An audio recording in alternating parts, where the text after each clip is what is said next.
Saudara, ini virus yang orang sebut virus corona ini kan baru ini. Asal muasalnya itu kata orang, kata ahli, itu asalnya dari hewan-hewan. Dari kampret, tikus, begitu. Ya, ular, semacam binatang-binatang liar. Begitu. Itu asal muasalnya tuh dia ada pada hewan-hewan liar. Kemudian karena manusia ya, memelihara hewan liar karena untuk dimakan. Itu orang Cina ya. Orang Cina tuh punya kebiasaan doyan makan hewan yang liar. Semacam ular, ya, kampret, kelelawar, ya. Itu bahkan daging anjing. Ya. Itu ular yang panjang banget dicacak begitu. Dijajagin di pasar begitu. Nah, akibatnya kan orang karena ada keinginan ingin menjual, dia memelihara. Jadi dia dekat dengan hewan-hewan tersebut.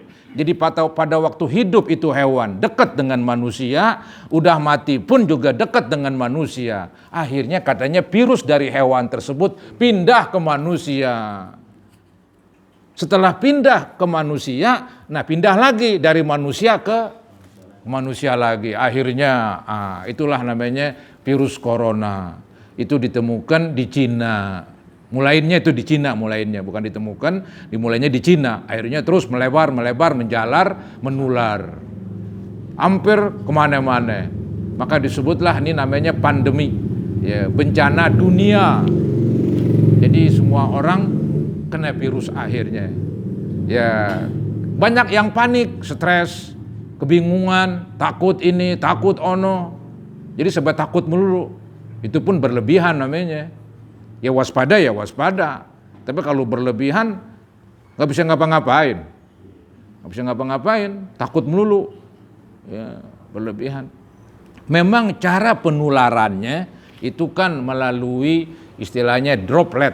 Droplet itu yaitu cairan yang keluar dari mulut kita, dari kita berbicara, dari kita batuk, dari kita bebangkis, dari kita mungkin buang ingus dan sebagainya.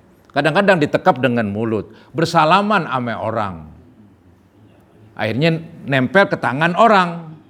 Nah orang itu nggak sadar suka garuk-garuk muka, megang-megang hidung, ya, dan sebagainya, mata dikucek. Akhirnya nularlah dari lubang-lubang tersebut.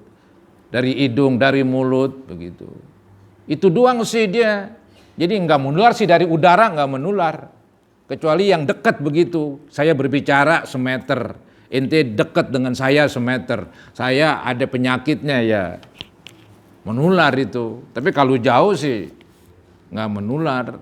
Maka kebanyakan para ahli menyuruh ya salaman dari jauh aja dah, yaitu hanya bagian usaha lah, ya, bagian daripada usaha.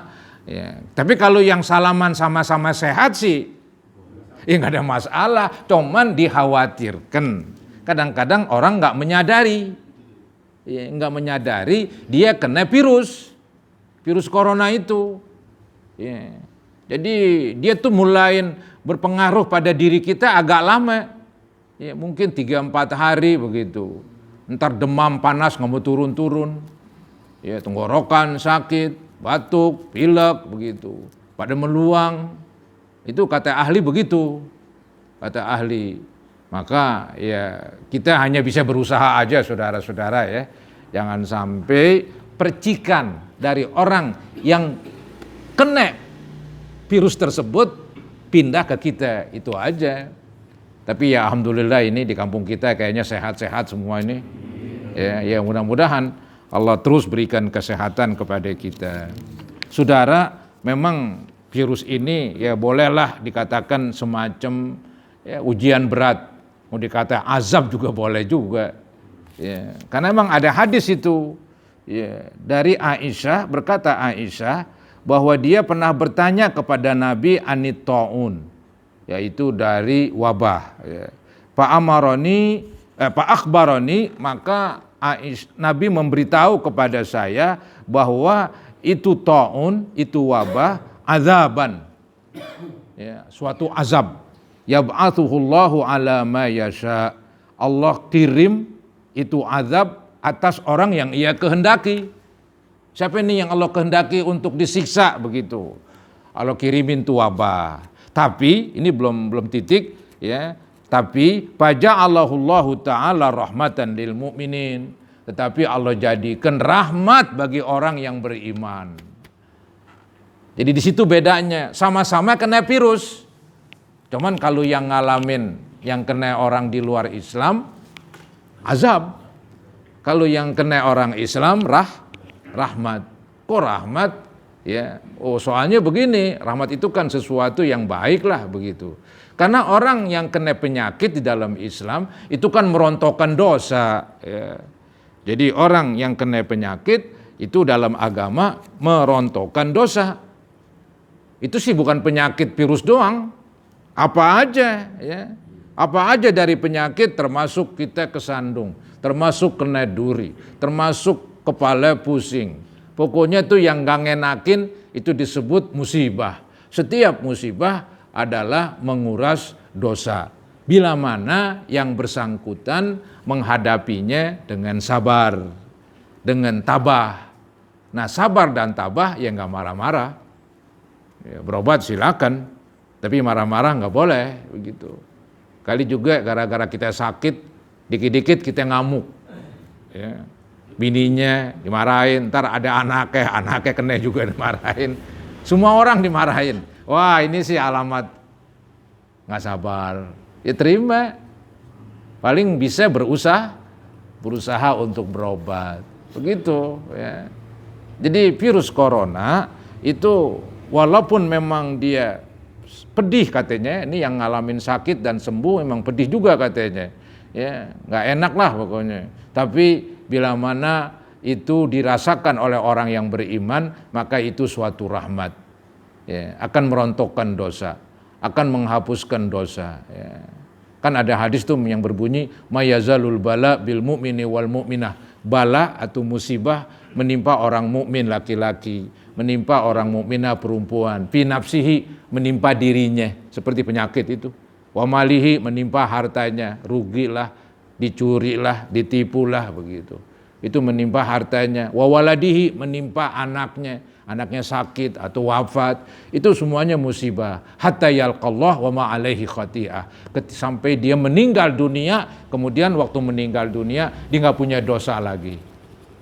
Karena udah dikuras dengan musibah yang tadi tuh yang macam-macam menimpa dirinya, menimpa hartanya, menimpa anaknya, dihadapi dengan ulet, dihadapi dengan sabar, tidak marah-marah, walaupun tetap dia berusaha mencari jalan keluar atau berobat, maka itu semua menghapuskan dosa, sehingga waktu meninggal nggak ada dosa lagi. Itu yang namanya rahmat.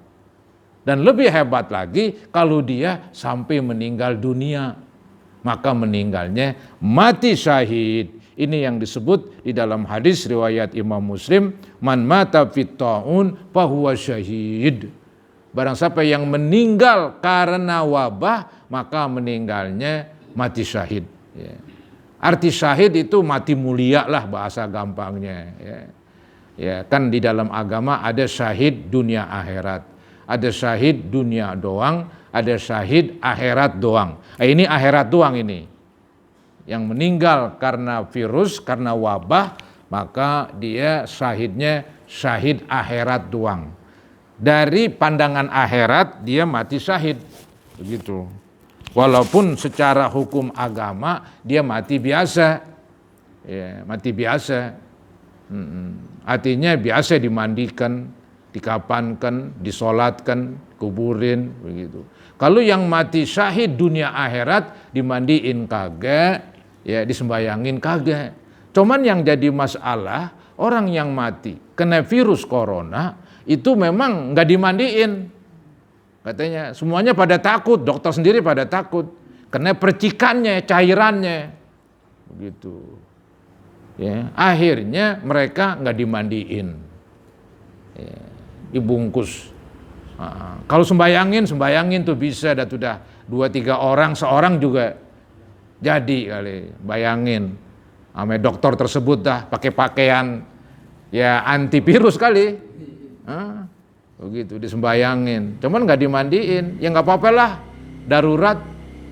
Tadi kan saya bilang, yang mati syahid dunia akhirat nggak dimandiin memang, itu mati dalam peperangan, itu mati syahid dunia akhirat.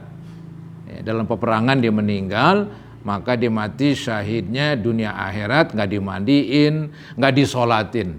Artinya biarlah darah-darahnya ikut dibungkus. Nanti darahnya menjadi saksi bahwa dia adalah orang yang meninggal membela agama. Ya. Jadi virus corona yang mati itu kita sebut syahid akhirat. Walaupun akhirnya dia nggak ada yang berani mandiin. Dikhawatirkan menularkan lagi. Begitu. Ya. Jadi pada ngeri semua ini. Maka ini sekarang jalanan agak sepi kali ya. Iya, saya belum keluar ini. Nggak ada pengajian, nggak keluar. Begitu ya. Jadi begitulah ya, bahayanya memang virus ini. Yang penting kita hanya bisa berusaha begitu. Nanti Allah lah yang menentukan. Nah itu kan cara menghadapi virus, memang yang dari dalam jangan keluar, yang dari luar jangan ke dalam begitu. Ya. Maka ada hadis yang berbunyi apa ini? Falaisa min abdin yaqa'u fit ta'un. Tidaklah seseorang yang istilahnya dia kena wabah. Payam kusupi baladih. Dia tinggal di negerinya, di kampungnya. Sabiran muhtasiban. Dia sabar, dia mengharapkan pahala.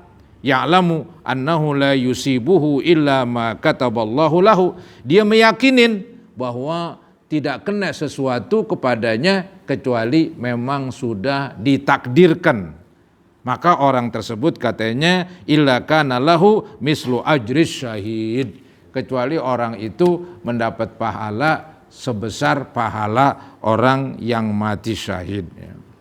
Memang saudara-saudara, virus ini kan nggak bedain orang.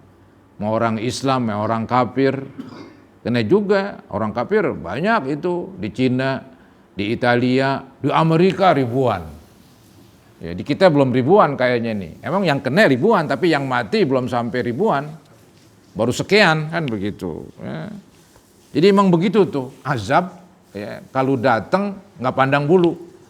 Yang benar sama yang nggak benar ya kena semua. Cuma nanti di akhirat baru dipilah-pilah. Di akhirat baru dipisah-pisah begitu. Ya, maka tuh ada istilahnya dikatakan tsumma bu'itsu ala a'malihim tuh. Ya, dikatakan idza nazalallahu ta'ala azaban, apabila Allah turunkan azab. Itu dalam hadis begitu, apabila Allah turunkan azab. Asobal azabu man kana minhum. Maka Allah kenakan itu azab dari orang-orang ya, tsumma bu'itsu, kemudian mereka dibangkitkan ala a'malihim, sesuai dengan perbuatan mereka. Jadi dilihat perbuatannya nanti.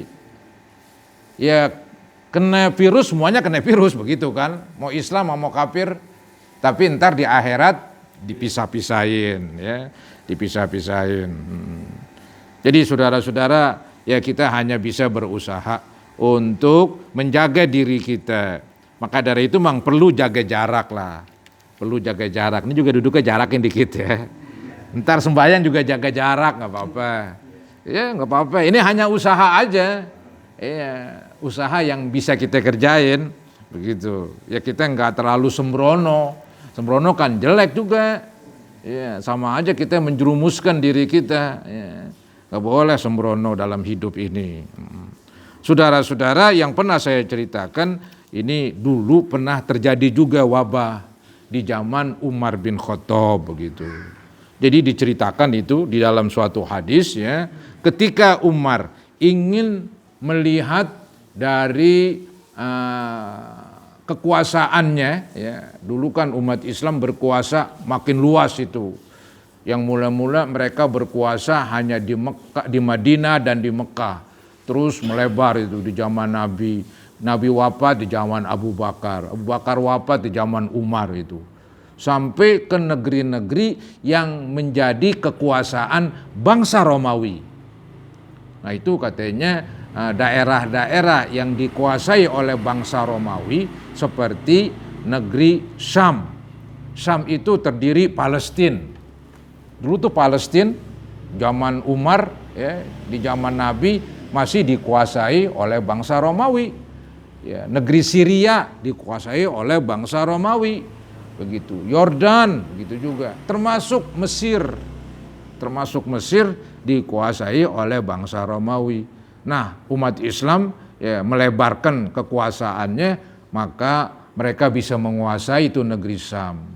Nah, ketika Umar pengen melihat ya wilayahnya itu, ya ingin memantau, ya tahu-tahu panglima perangnya, ya namanya Abu Ubaidah bin Jarrah memberitahu. Ya, jadi Umar berangkat sudah dari kota Madinah menuju ke negeri Syam. Ketika sampai di suatu desa namanya Sarg itu, maka gubernurnya memberitahu namanya Abu Ubaidah bin Jarrah.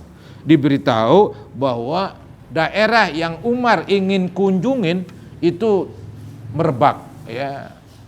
Ada virus, tapi bukan virus zaman dulu istilahnya lah.